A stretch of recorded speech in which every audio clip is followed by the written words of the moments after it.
We're back with more of the Shacknews Awards 2023. Another category coming down the track. It's Best Open World Game of the year 2023. These are expansive worlds that you can walk around. You can jump on things. You can jump off of things. You can do sweet jumps and maybe land on a tier that shows you a little story. Or you could randomly walk up to a cop and kick him in the face. There's all sorts of great open world games. You could be in space with cheeseburgers. You could be Spider-Man in an open world in New York, right? You could even go to Brooklyn. What if I told you you could go to Queens in a Spider-Man game? Would you believe me? There's also indie game Chia that was nominated. Palia was nominated. Starfield, which I already mentioned. Marvel Spider-Man 2 was nominated for this category. Street Fighter 6, which has a pretty fun open world single player game. And then, probably the winner of this category, and probably a genre-defining, a sequel to a genre-defining game, at the very least. The Legend of Zelda Tears of the Kingdom is our final nominee for this. So those are the 6.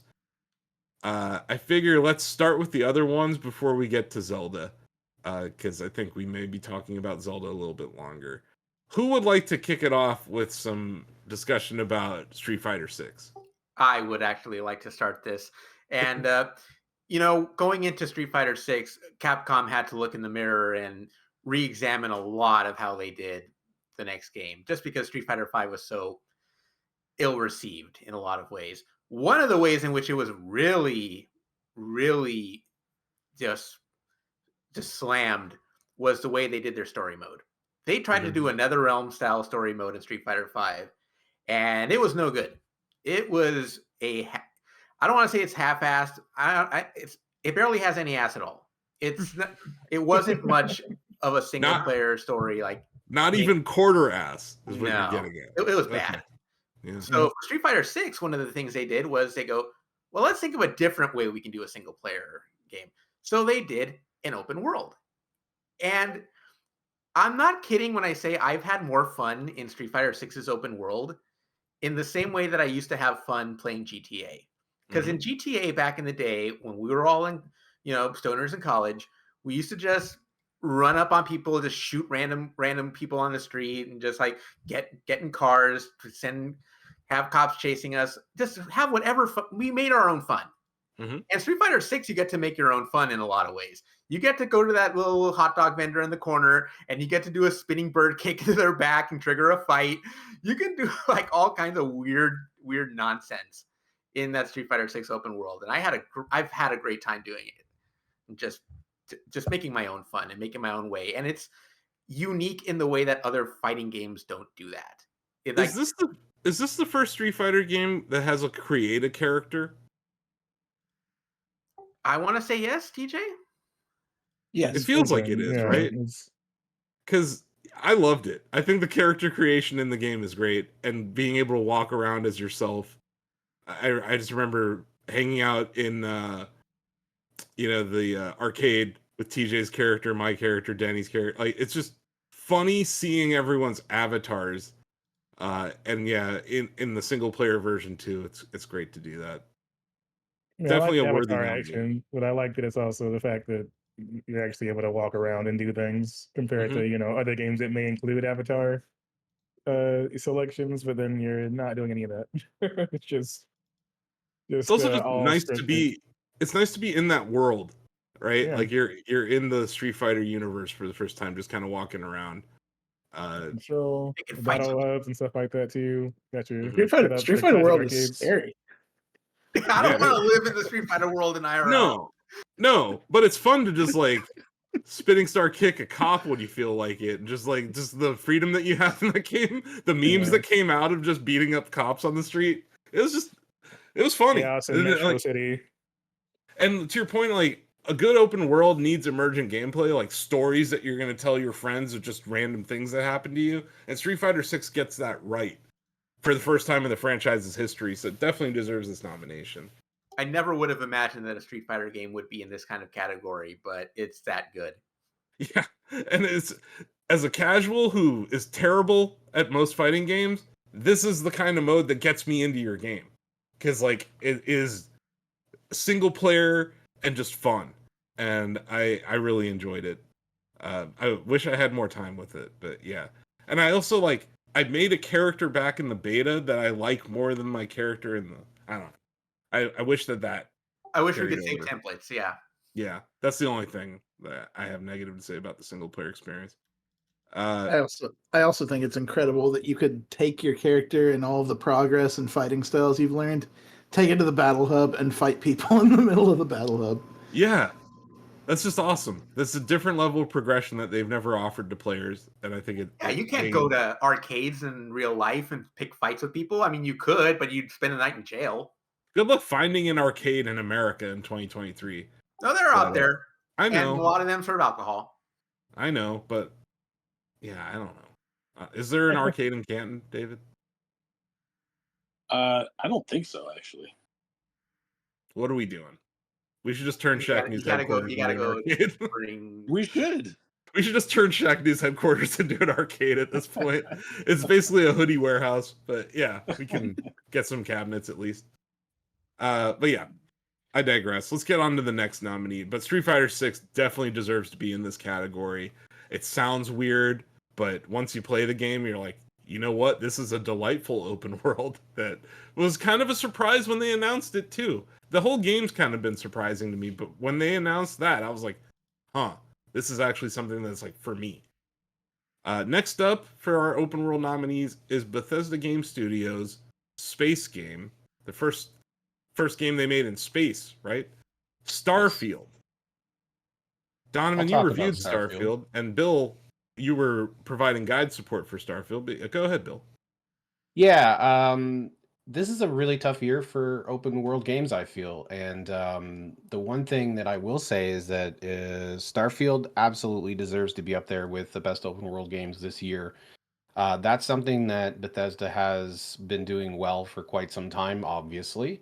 And everything that you would want in an open world game is present in Starfield. And it is the definition of go where you want and kind of do what you want and be rewarded for that curiosity and exploration.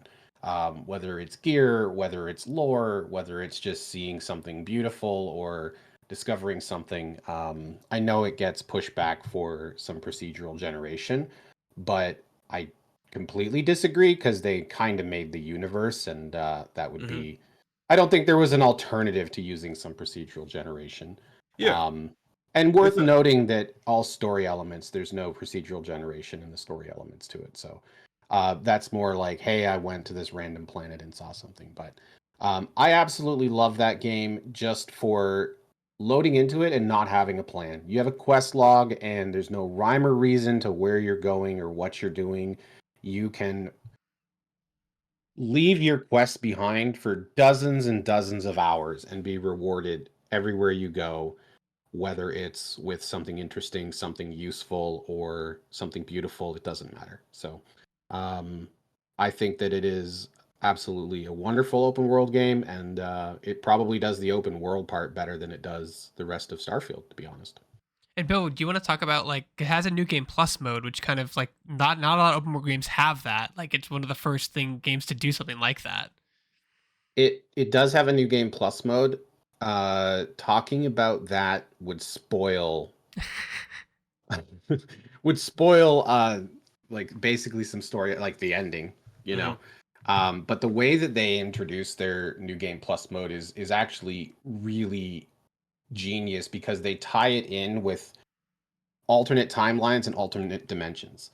So when you load into a new game plus, it's not like, wow, I'm resetting the world and I'm just approaching it again. It's like, or are you in another timeline? Like it's very clever the way that they do that. So you don't feel like you're being pulled from immersion. And even I know Pete Hines, I think it was Pete Hines that said this, but it might have been someone else at Bethesda. Like Starfield doesn't really begin until you beat it. And that is true. And I know for some people that's maddening because they're like, I don't have this much time to put into this. But for people that just want to be in the open world and appreciate it and explore it for years, really, that's a really great thing. So, is this the biggest world like Bethesda's ever built? funny enough, yes, and also there are more. So when people were the pushback for procedural generation that we've talked about, right? People were upset. Some people were upset about that. There's actually more handcrafted assets in Starfield than any other Bethesda game in history. It's just that it's so big that it's not really something that you would notice because it's mixed in with like, a lot of it's like really detailed images of random inventory items. Like the amount of time they spent designing, like, I don't know, like a fruit punch package or something, like, or a hamburger. Like, there is like an insane level of detail to some of the things in that game.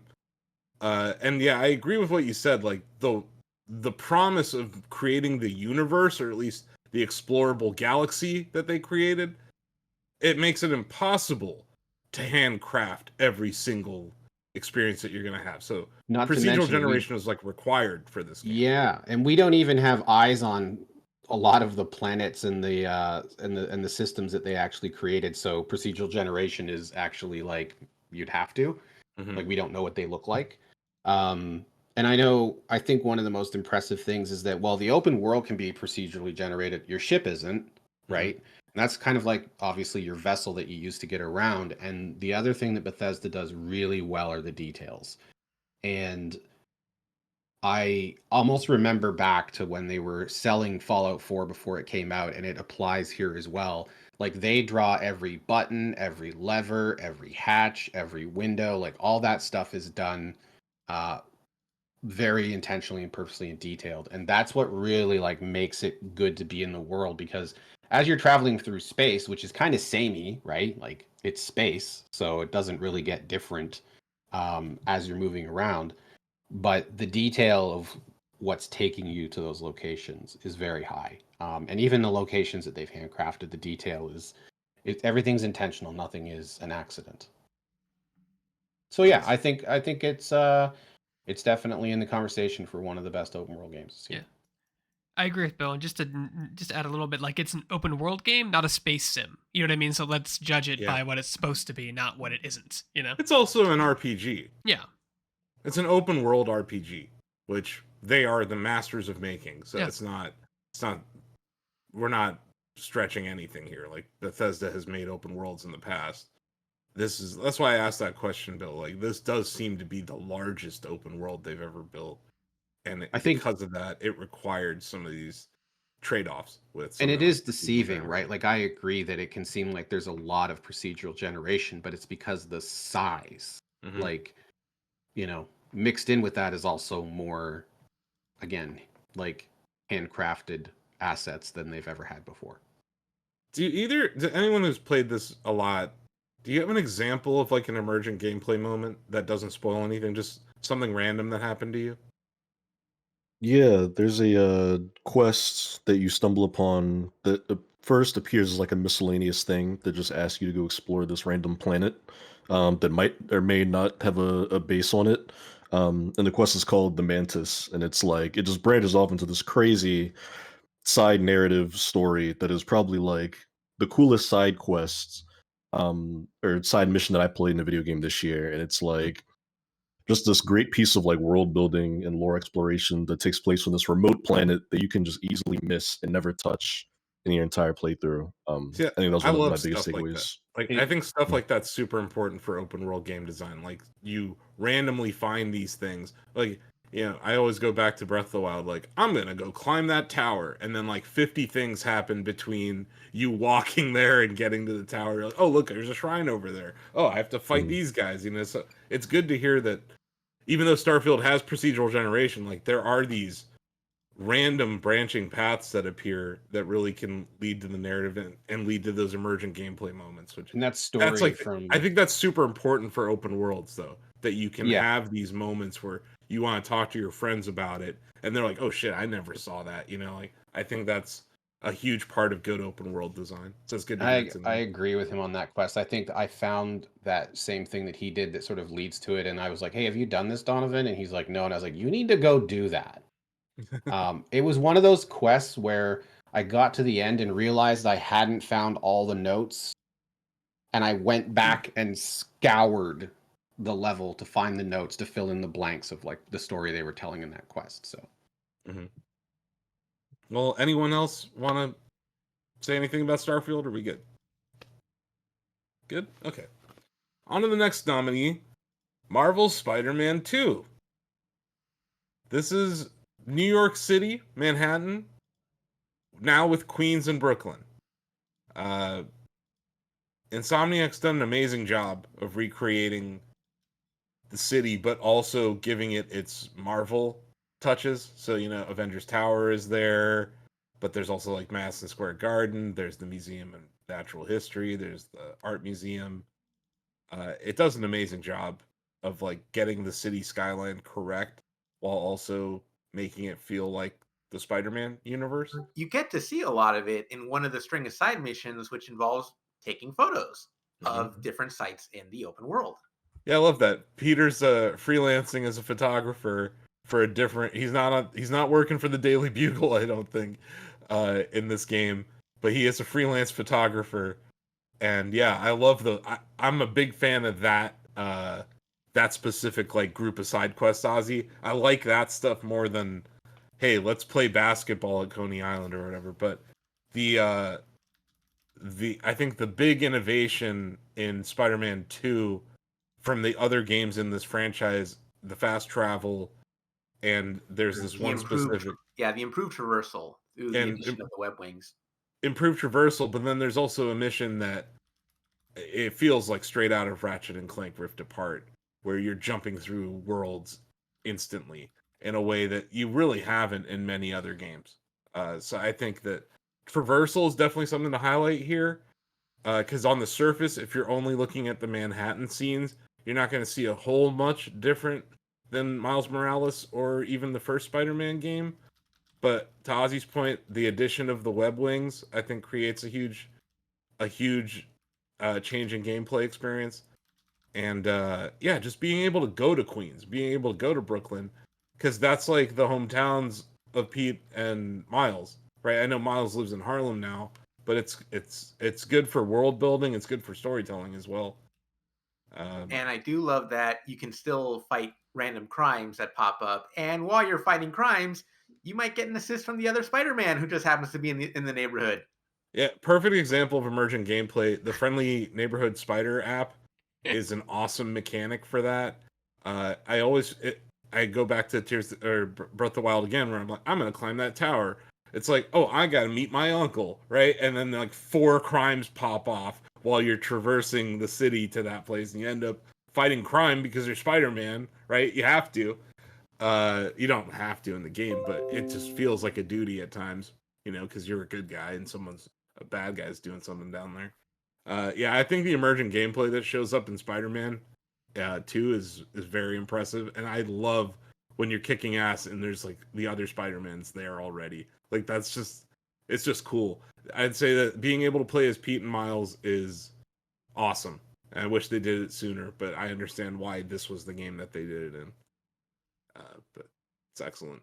Very, very fun game. Awesome open world. Anyone else want to chime in on this? Donovan, I know you reviewed it. Yeah, I mean, you guys have pretty much said everything I thought of. I think they really improved New York as an open world in this game. It is so fun to explore. You can just load that game up and just swing around and just have fun doing that. Just listening to the random phone calls that Peter and Miles get. It's quite excellent. I think the crystals or whatever, the Sandman crystals, I think I like that addition as like another thing. Yeah, there's some things in the game where I don't necessarily like it, but none of that has to do with the level design or the open world design. Like, okay, I'm glad you brought that up, and I'm glad you brought it more to the side missions, because I know we kind of spoke about the photography stuff. A lot of the side missions really do tie into kind of fleshing out what the open world is. Finding the Prowler kits, finding the Prowler stuff. Every time you find something, you'll get a call from Miles. Will get a call from his Uncle Aaron. He'll be like, "Oh yeah, this is why I set this up here, and this is what I used to do this in this part of town." And it's like, it tells a story. It tells a story of that world, and it helps you really kind of flesh it out as its own thing. It's excellent world building because it's emergent gameplay mixed with story, right? So it's like, hey, cool thing, do the cool thing, get rewarded with cool story, right? Like I like when a game just isn't just shoving narrative down your throat, but you actually can go out and seek it if you want to. And Spider-Man 2 does that masterfully. It's a very good game. And this is a stacked category this year. Yeah. Like, my God, this is a very stacked category. The other two nominees may have fallen off of some people's radars, but we thought they deserved recognition here. Palia, which was, I think, nominated in the Best Cozy Game category, and Chia, which was an indie game that dropped earlier this year. I know, Donovan, you reviewed Chia, right? Yeah, I did. It's a very fun, like, impressive little indie open world game, right? Where you're playing as this young girl named Chia, but she has the ability to, like, for lack of a better term, possess like inanimate objects. So you like aim her ability at like a coconut on the ground, and you just become a coconut, and you just roll around and bounce around the world. And She's there's kind of like like Cappy in Mario Odyssey. yeah, kind of. And there's a whole like physics engine built around it. You can become a bird and fly around, and like each thing you transforms into will have like a signature ability. So like your bird, you can just like poop on things and people. You're a coconut, you can jump. You can become like a basketball and bounce in the street. And sometimes it factors into like a puzzle. Sometimes it's just fun to be like a skateboard. Uh, yeah, I had like more fun than I was expecting to, just messing around with the engine in that game and pushing it to its limits. So definitely deserving. Awesome. And yeah, Palia, we mentioned it already. It's an MMO cozy style game, which is a little different. You know, I think incorporating multiplayer, like a better multiplayer experience in a cozy game, would be cool. Something I always complained about with Animal Crossing, like I wish there was like actual stuff to do with your friends. Like, yeah, I know we can go show each other our museums and stuff, but how cool would that game be if it just added a bowling alley or like, I don't know, a go-kart track? Like just random little mini games that they could have added to that universe. I wish that there were more things like that. So I think Palia kind of opens the door for stuff like that, but it is a challenge. So those are the wait, forgot one. There's one other game that got nominated for this category. The Legend of Zelda Tears of the Kingdom. This is a massive open world. And I know a lot of people, when they looked at it, they're like, oh, they're just reusing Hyrule from Breath of the Wild. Sure, that's what they're doing. It is drastically different.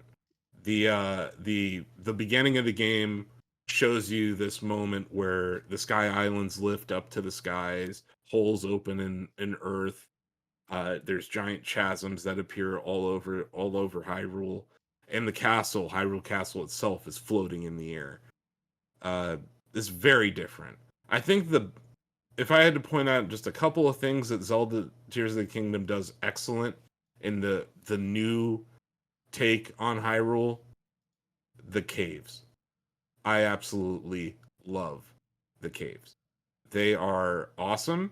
They were not really that prevalent in Breath of the Wild. They're interconnecting all sorts of areas.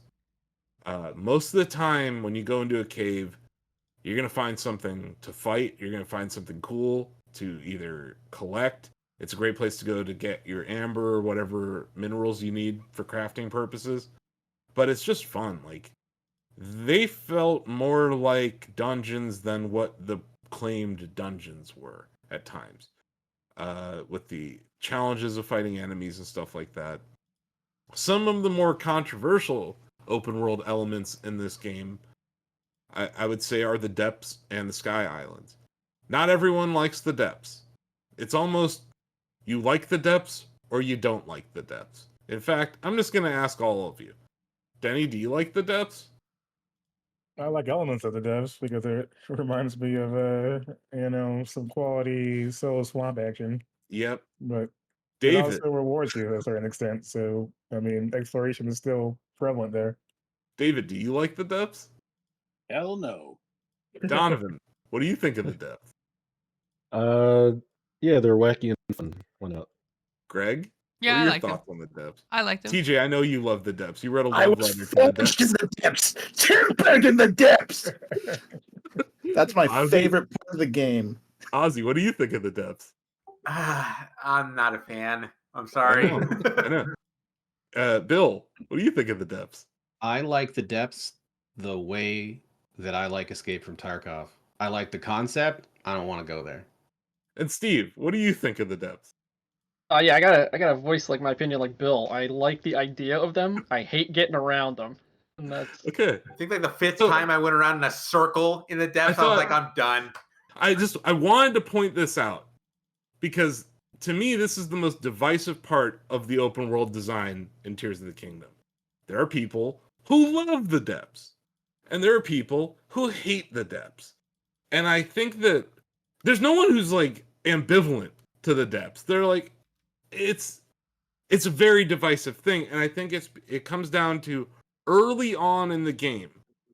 The depths are where you go for your resources to die. If you have light bloom seeds or whatever, you're going to use them down there. If you have arrows, you're going to use them down there. Whatever energy you have, whatever battery you have, if you are lucky enough to build something down there, you're going to use it all. So early on in the game, it's super punishing to go down to the depths. You don't even have armor that can handle gloom at that point, right? So it's like super punishing. Oh, and by the way, every single boss that you fought in the above ground is down there too. So it's like, it's just kind of a different level of hell in Hyrule than we've seen. But I can't ignore just like how awesome it is when you unlock the whole map, right? You unlock Hyrule, the depths, and the Sky Islands, and you look at how they all interrelate. Mm-hmm. The depths start to make more sense. But early on, yeah, you're like, I'm gonna go this way, and then you run into a wall, and you do that Zelda thing where you're like, oh, I should just climb this wall, right? Isn't that always the answer in Breath of the Wild? Just climb the thing. And so many times in the depths, you do climb something, and let's say you have like some sort of stamina regen. So you go all the way to the top of the depths, and then what? You hit your head on the ceiling. That is the most deflating thing that can happen in a game. And I think that's why this has become so divisive. But I just want to stress that this is an early game problem. By the mid game, it becomes less of a problem. And by the last third of the game, it's not a problem at all.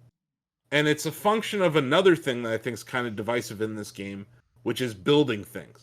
Ultra Hand and auto build. The depths become way easier to traverse when you build a plane. Hover bike. Or when you build a hover bike, right? The hover bike was everyone's go-go gadget move for a lot of the game. I will say that later on, there is something that you unlock that makes the depths a lot easier. But it takes a very long time to get to that point. And I think that's kind of at the core of what frustrates people about Tears of the Kingdom. Kind of speaking more broadly about the game, Hyrule is busy. It's like a bustling metropolis in Tears of the Kingdom compared to what was going on in Breath of the Wild. Breath of the Wild, it feels like you are alone a lot of the time. In Tears of the Kingdom, there's businesses that are going up, they're building things, they're fixing things, right? They just had a catastrophe, so they're trying to rebuild various places. But yeah, like there is just, you could argue there's almost too much to do in the game. And I think that is something in an open world category that we should talk about. That just the sheer amount of things to do in a game may not necessarily be a positive. But like the busyness of Tears of the Kingdom, I think is another negative that people see on the open world side. But to me, the most important thing about Tears of the Kingdom is that I can do sweet jumps. Like jumps that I was never able to do in Breath of the Wild. I'm able to like, once you get the Wind Temple, you have this power up that you can really go places. Once you get up in the air, and I just think it's fun. I think there's like a different level of traversal in Tears of the Kingdom that just makes it makes for really ridiculous emergent gameplay moments. Like just Here's the key, if I can. yeah, go for it. It does something that instantly just sells me on a game. And the way that everyone will understand why I love this is when I talk about how I played Elden Ring, which was broken and absolutely unacceptable. And I committed to it 100%. And it let me do it. And I got through the entire game using that, which was, jumping up and hitting everything with my giant hammer or whatever. In Tears of the Kingdom, and I put this in our Slack channel in general, there's the video that I made of the flux construct that I fought. When I built myself a house, basically, out of 3 walls, and put 3 cannons on top of it, because I know TJ went and defeats a flux construct, and he does it the proper way, and it's impressive, and he takes no damage, and I'm like, that's great, man. You know what I'm not good at? Fighting that thing. So you know what I'm going to do? I'm going to build a fort, and I'm going to put big guns on it, and I'm going to sit over here, and I'm going to blast it into oblivion and never be in any danger ever, and it let me do it. And then I started to use my brain and say, well, what else can I apply that to? And then it turned out basically everything. Like, not just that particular strategy, but I don't want to engage with the way the game is telling me to engage with this thing. Can I twist it the way that I want it? And everything that I can recall in the open world, including the depths, allow me to twist the intention into doing what I want to do and still being able to be successful. And that's where I can spend countless hours in an open world. Like, thank you for the tools, get out of my way. It's a sandbox in that sense. And I think it's a break from Zelda tradition, because usually Zelda puzzles, there was like one way to solve them. This is like, it's like, what do you got? Whatever you got in your inventory, let's see what you want to do. Breath of the Wild did that. Yeah, it did, but not to this extent. I don't think. Like, this is the legend of being able to fuse a rock to a stick and hit things. And like, that's the answer 9 times out of 10 in this game is hit the thing with a rock. But like, building solutions to things, like, I think there's like, there's way more optionality in Tears of the Kingdom when it comes to how to solve something than in Breath of the Wild. Breath of the Wild, there's the systems, right? You have stasis and the grenade and like the different things that you could use. Where this is mainly Ultra Hand stuff, where it's like, I'm building something that can solve this problem, or I'm building something that can help this stupid guy from Hudson Construction keep his stupid sign up. Like, and the solutions to those Hudson puzzles, I guarantee that none of our solutions look the same, but they all worked, right? And that's kind of what Bill's talking about, I think. I was finding enemies that I was struggling with for one reason or another, and they weren't necessarily tough, but maybe I just didn't have a lot of health or a lot of items or whatever. And I would just pick up a wall and just use it to push them in the corner and leave them there. Like, you're in jail, I'm on my way. Like, and that kind of stuff. Yeah. Early on, and I'd say this in almost every Zelda game, it's the legend of getting the fuck out of Dodge for like the first third of the game. It's like, I don't have enough hearts, I'm running away. That's why the depths kind of sucked at the beginning of the game. Is that you don't have enough energy, you don't have enough inventory, you don't know where the hell you're going, it's dark down there, and you haven't really figured out the rules, right? Once you realize that if there's water on the surface of Hyrule, that's going to be a place that you're not going to be able to traverse in the depths. Once you understand that, you stop running into that brick wall, right? And then there's parts of the depths where are too hot. Like, you can't even go there until you go get the armor, right? So it's like, it's definitely a later game thing that they introduced early on enough that I think frustrates some people. But yeah, the way to get a solution to a puzzle, I do think the shrines are similar in that sense to Breath of the Wild, right? There's like the right way to do a shrine in Tears of the Kingdom and in Breath of the Wild. But there's also just some really, outside of the shrines, there's just some puzzles that exist. I think specifically with the shrine crystals, which you'll see those are in the Sky Islands, but there's definitely some shrine crystal puzzles on Hyrule, like Flat Earth too, where, yeah, there's there's a way to do it right, and there's also you can do it wrong too. That's what I think is kind of you can cheese fun it. about the game. You can cheese some stuff. Yeah. Some things I will say. There's let's just say there's a fifth temple, hypothetically. If you try to cheese the fifth temple, it doesn't really work. So, like, I think that there are times, Greg, where you're right, that you can almost cheese everything. There's other times where you can't. And I think that's part of how the game is designed. But I wanted to put in on top of, like, the talking about that conversation about the depths, is that I was going down there at 3 hearts, and most people would come out of the depths bruised and battered and say that I don't want to go back there. I came out of the depths with bomb flowers and fresh weapons and diamonds, and I'm like, how do I get the resources I need to go back there and do more? And that's what I built my game, a large portion of my game towards. And I think that's a fun part of it, is that, like, is my way of beating the flux construct the right way? I don't know about that, because I came into that fight with 60 bomb flowers, and that thing is suddenly less impressive. And I think that's just everybody. This game has so many solutions to everything that everybody is allowed to find their own answer to the trials. But I do think that the depths are what Asa said, though, right? Like, you either like the depths or you don't.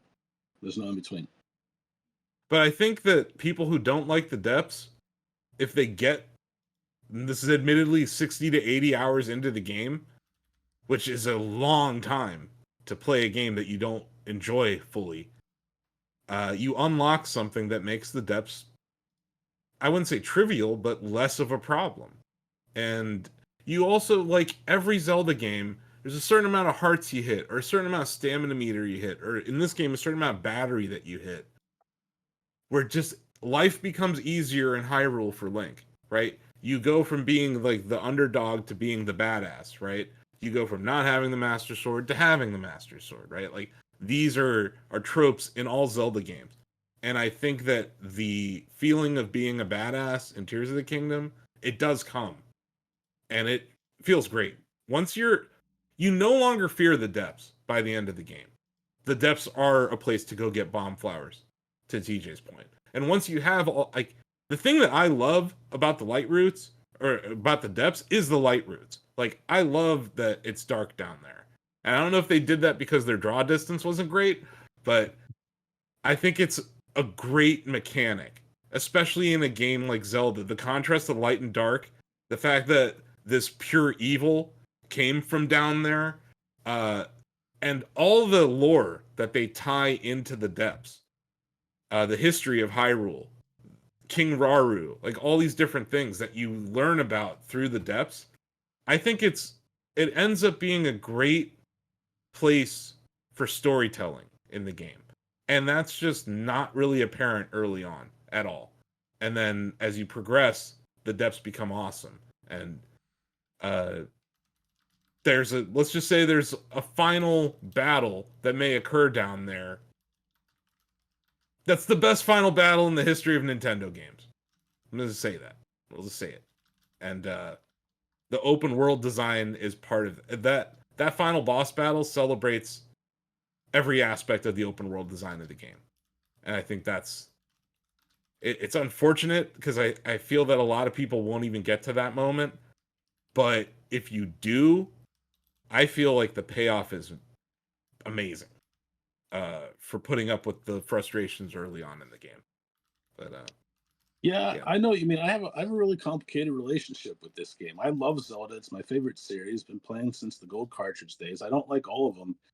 And even though this is a great game, I don't particularly like it. I think, Asif, you and I have talked about it off and on all year, and the way you put it summarizes how I feel. Tears of the Kingdom is a better game than Breath of the Wild, but I had a lot more fun in Breath of the Wild, and that's just me because it was first. I think if Tears had come out first and then Breath of the Wild had come out, I would say the same thing. There are a lot of little things about this game that I don't like. Like the companions that you get, I don't think there's a way to like easily deactivate their abilities. So I had a problem. It's through the pause menu, but they don't ever tell you how to do it. They don't tell you how to do it, and it's like I was in the middle of a fight and I was going for an item, but one of them like caught a lightning bolt from the sky that blasted the item into the sea, and I was like, "Oh fuck you!" Like that's the thing. Link, being the bearer of the Triforce of Courage, courage is about you're being alone, right? Like most people don't have the courage to do what needs to be done. That's why Link doesn't want help. Link doesn't need a Robin. Go away, Robin. You know, and but I understand. I get what you're saying. I get what you're saying. And the thing is, like, this is objectively a good game. It just didn't click with me. There are a lot of little things about it. There's some things that I really like. Like, even though it's still limiting, I had a blast building my own house and configuring all the rooms and like finding weapons to display and stuff. But there were a lot of parts of this game that were just really clunky and off-putting. And it's, you said it, like, I don't want to wait until season 4 of a TV show for it to get really compelling for me. And that's kind of what happened with this. Yeah, and my advice to anyone who feels that way while you're playing Tears of the Kingdom, if something is frustrating you to the point that you feel that way, stop doing it. Go find something else to do. Because there's something else in that world for you to do that you're going to enjoy. And then that may help you progress to the point where that thing that annoys you becomes trivial. And I think that's the biggest roadblock to this game for a lot of people. And for me, Definitely. Someone who likes maker games and creative games and being able to build stuff in games, like the thing that you consider maybe wonky or clunky, I got very used to using and became pretty proficient at it. And it becomes fun and it becomes a way to experiment. And to me, it unlocks this whole new emergent gameplay thing where it's like, what if I just strap a couple rockets to this? You know what I mean? Like, what if I just strap some rockets to this Korok? What's going to happen here? Let's find out together. Because, boy, there are a lot of Koroks that need your help in this stupid game. And that, to me, is my least favorite part of the game. Because, like, they're just annoying. Those Koroks that need to get to their friend, take off your stupid backpack and walk. I'm tired of helping you. But, so there's moments like that for everyone. I think there's going to be something in Tears of the Kingdom that everyone likes to do, and there's going to be things in Tears of the Kingdom that people don't like doing, right? The other thing that I just want to talk about the temples real quick. Getting to the temples, getting to the dungeons, in my opinion, was more fun than the dungeons themselves. And that kind of sums up Zelda Tears of the Kingdom as a whole. It's like the journey ends up being more fun than the destination a lot of the time. Although the boss fights are, I enjoyed the boss fights more. Absolutely. The sea of ships around the wind temple that you use to get up to the actual temple is one of my favorite things that I've ever seen in a video game. Like sweet game. Jumps. It's just sweet jumps as far as the eye can see, man. Like, I love fucking sweet jumps in games. And this game's like, hey, Asif, do you like sweet jumps? Boy, do we have a temple for you. And then it's also like, oh, do you like sweet jumps? Boy, do we have a bunch of geoglyphs for you. And the geoglyph mission, to me, sums up why this game is categorically better than Breath of the Wild. Just that alone. Finding memories in Breath of the Wild was just like tripping over a blade of grass in a field. They're like, oh, look, there's a memory on the ground. At least there's like a mechanic to show you where to go to get these memories. Like Breath of the Wild, you had to literally just walk around forever until you ran into these things. This, at least, there's like a mechanic. And once you understand why the geoglyphs exist, why the changes to Hyrule happened, it just becomes the story. And I know we're talking about open world game design here, but the story and how it intertwines with the open world in this game, unparalleled in this series. The series has never told a better story through the level design, like ever. And yeah, I feel really strongly about that. And I feel like the Sky Islands early on feel kind of shoehorned in there. By the end, you're like, yes, there's a Sky Island, there's a series of Sky Islands where I'm like, hell yes. There's a Sky Island that you can only get to once you have the Zora armor, because there's a floating waterfall that you have to get to. I love stuff like that. I love that it's like, oh, can I reach that? Yes, you can. And here's your reward. So I love doing stuff like that. And I think that the Sky Islands are similar to the depths in that sense, where as you unlock more stamina wheel, they become infinitely more fun. Once you unlock, I agree with what you're saying about the companions, David, but there are story elements that show you why you need them. There are story, because you have to remember, Link got his ass kicked at the beginning of this game. They chopped off his fucking arm. Like, he lost his arm. He needs some help. He needed Raru's arm, literally. And he needs those sages. Maybe not all the time, to your point, David. And it was annoying when I found out I could hide them, because I am in the same boat as you. Like, I'm trying to pick up a hardy radish, and stupid Goron dude gets triggered and sets it on fire. You know what I mean? So, like, yeah, that is annoying. No question about it. You love to pick fights. And just don't ever have Sidon ready. Like, turn Sidon off almost instantly, because that dude will pick a fight with anyone. He's like, I'm like crouching, hiding on the shore, just trying to get by some dudes, and Sidon's like up on the banks just fighting people. I'm like, I wish that my problem isn't necessarily just with the mechanic of summoning them and hiding them. It's more that their AI is really dumb, and that's frustrating, and that is like not a positive. I do love that we've gone almost 20 minutes talking about Tears of the Kingdom, and we haven't even talked about like the biggest thing, Fuse and Ultra Hand, and how they enhance the open world. I mentioned it a little. That experience. I mentioned it a little. Like, it's the legend of attaching a rock to a stick and hitting it. Let me go ahead. Quickly tell you one of the funniest stories I have about my adventures. The first time I ran into, have we all run into Phantom Ganon at this point? Yeah. So you see the Gloom Hands for the first time. They're terrifying in of themselves.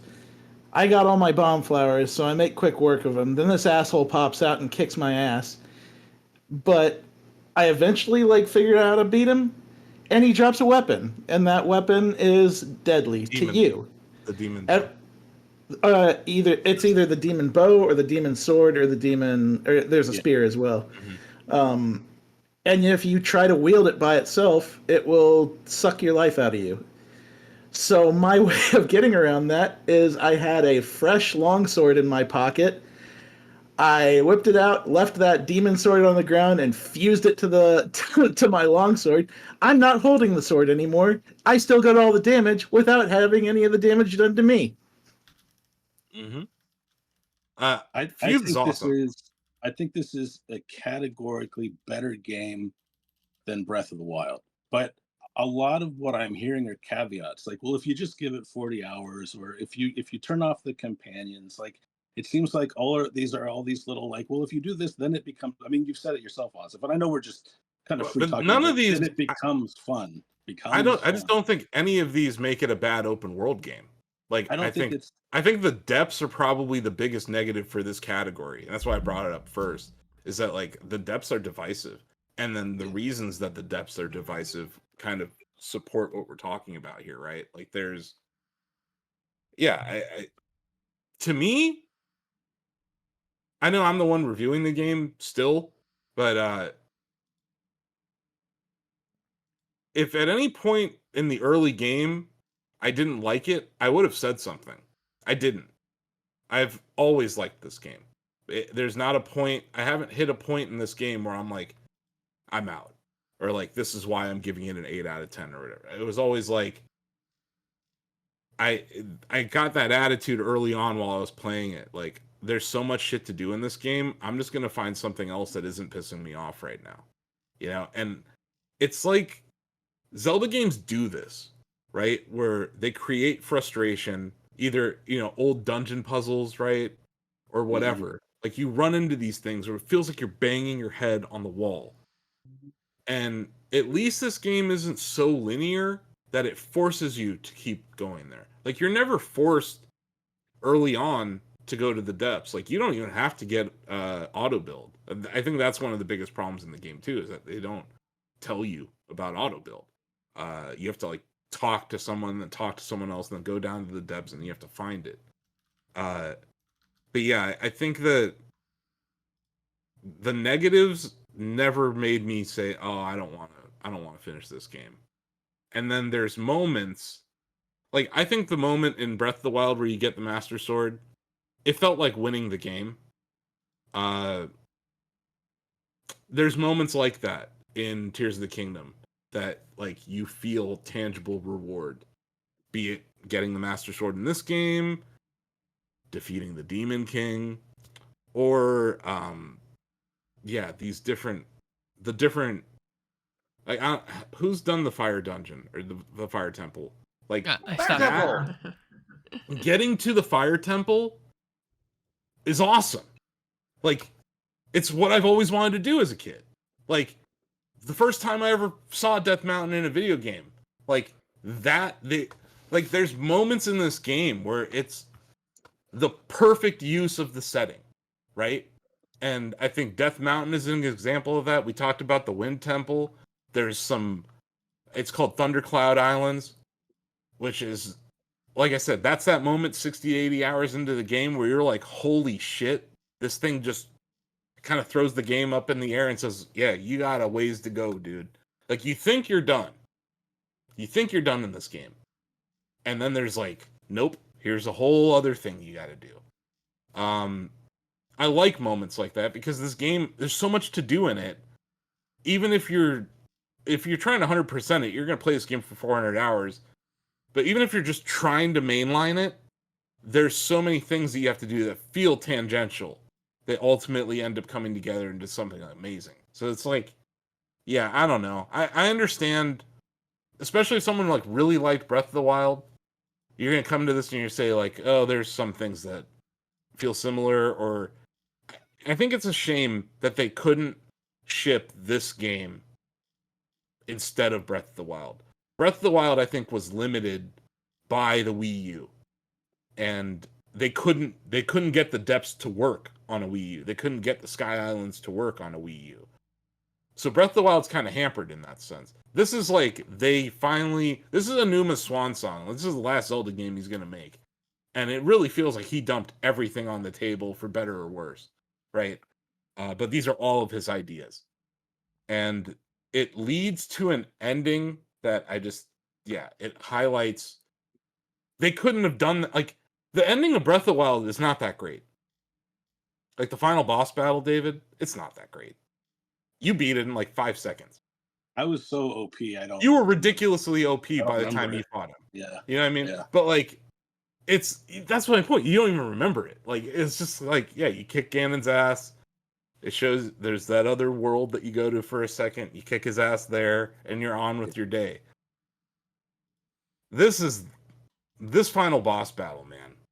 I can't stress enough how good it is, and how the open world design of the game is what it leads to this. It builds up to that moment. But yeah, I think we talked about this game enough.